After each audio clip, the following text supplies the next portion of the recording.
नमस्ते दोस्तों, मैं हूं ईशा, आपकी social science tutor English diamond institute से। आज हम NIOS क्लास 10 के सोशल साइंस का एक टॉपिक वाइज लेसन 0 को सीखेंगे। यह वीडियो आपके एग्जाम की तैयारी के लिए बहुत मददगार होगा, तो जल्दी से पेन और कॉपी ले लीजिए और वीडियो को पॉज करके नोट्स जरूर बनाइए। चलिए शुरू करते हैं। Chapter 1 introduction to social science 1। Social science क्या है? सोशल साइंस एक ऐसा विषय है जो समाज के अलग अलग पहलुओं को समझता है। यह हमें यह बताता है कि समाज कैसे विकसित हुआ और सामाजिक समस्याओं का समाधान कैसे किया जा सकता है। सोशल साइंस के मुख्य विषय इतिहास, भूगोल, राजनीति विज्ञान, समाजशास्त्र, अर्थशास्त्र। यह विषय एक दूसरे से जुड़े हुए हैं और हमें अतीत, वर्तमान और भविष्य के बीच संबंध बनाने में मदद करते हैं। 2. History and archaeology. हिस्ट्री इतिहास हमें पिछली घटनाओं को समझने में मदद करता है। यह केवल राजा महाराजाओं की कहानियों तक सीमित नहीं है, बल्कि यह सामान्य लोगों की जिंदगी को भी कवर करता है।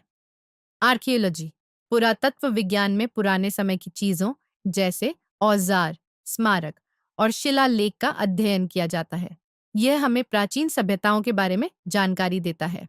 इतिहास का महत्व हमें अपने संस्कृति और परंपराओं के बारे में जानने को मिलता है। इतिहास से हम वर्तमान और भविष्य के लिए महत्वपूर्ण सबक सीखते हैं। 3. ज्योग्राफी भूगोल पृथ्वी के परिदृश्य, लोग, स्थान और पर्यावरण का अध्ययन है। ये हमें यह समझने में मदद करता है कि प्राकृतिक कारक समाज के विकास को कैसे प्रभावित करते हैं।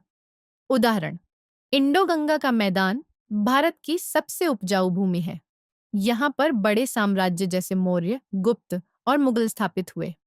भूगोल हमें प्राकृतिक आपदाओं और जलवायु परिवर्तन को समझने में भी मदद करता है। 4. राजनीति विज्ञान एक ऐसा विषय है जो सरकार, राजनीति और नीतियों का अध्ययन करता है। सरकार के कार्य कानून बनाना और उन्हें लागू करना, जनता के कल्याण के लिए नीतियां बनाना, नागरिकों के अधिकारों की रक्षा करना। राजनीति विज्ञान हमें यह समझने में मदद करता है कि लोकतंत्र कैसे काम करता है और एक नागरिक के रूप में हमारी क्या जिम्मेदारियां हैं। 5.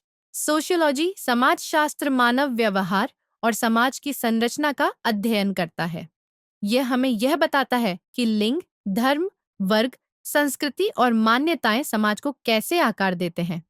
उदाहरण, समाजशास्त्र यह अध्ययन करता है कि परंपराएं और रीति रिवाज समाज पर क्या प्रभाव डालते हैं।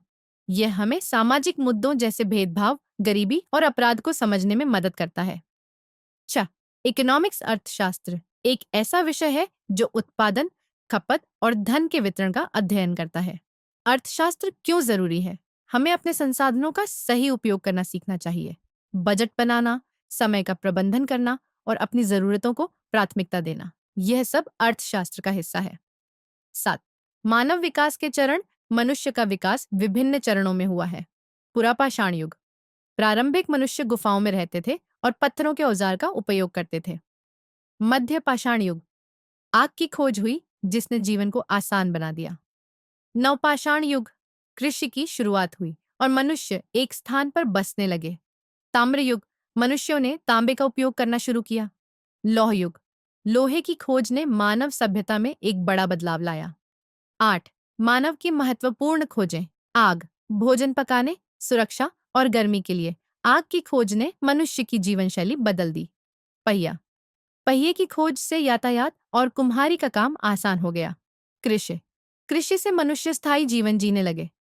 धातु के औजार धातु के औजारों ने मानव की उत्पादकता को बढ़ाया और जीवन को आसान बनाया। अगर आपको यह वीडियो अच्छा लगा हो तो इसे लाइक करें और अपने दोस्तों के साथ शेयर करें। और हाँ, इंग्लिश डायमंड इंस्टीट्यूट के चैनल को सब्सक्राइब करें और बेल आइकॉन जरूर दबाएं ताकि आपको हमारे अगले वीडियो का नोटिफिकेशन मिलता रहे। मिलते हैं अगले लेसन 1 में।